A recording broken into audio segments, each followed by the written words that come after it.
Next మనము మెదక్ వెళ్దాం. మెదక్లో అయితే సిద్దిపేట జిల్లా కొండపాకలో రోడ్డు బాధితులు వినూత్న రీతిలో నిరసన వ్యక్తం చేస్తున్నారు. అయితే రోడ్డు విస్తరణలు బాగా ఇల్లు కోల్పోతున్నారు కాబట్టి వాళ్ళు నిరసన వ్యక్తం చేసినట్లు తెలుస్తుంది. రోడ్డుకు అడ్డంగా గోడ కట్టి వాళ్ళు నిరసన అయితే వ్యక్తం చేస్తున్నారు. దీని మీద పూర్తి అప్డేట్స్ మా ప్రతినిధి సునీల్ లైవ్లో అందుబాటులో ఉన్నారు. సునీల్, చెప్పండి.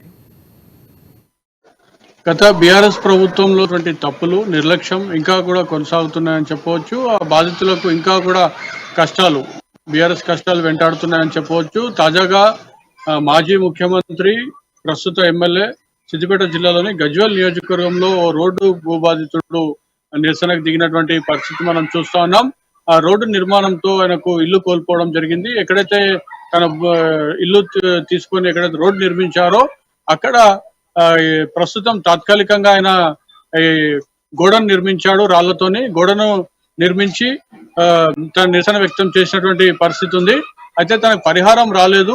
గతంలో కూడా నామాత్రం పరిహారం ఇచ్చారు, చేశారు. ఇంతవరకు నివాసం కూడా తాను దిక్కులేని పరిస్థితుల్లో, నివాసం లేని పరిస్థితుల్లో ఉండాల్సి పరిస్థితి కూడా సిద్దిపేట జిల్లాలోని కొండపాక గ్రామానికి చెందిన వెల్కటూరు బాలయ్య తన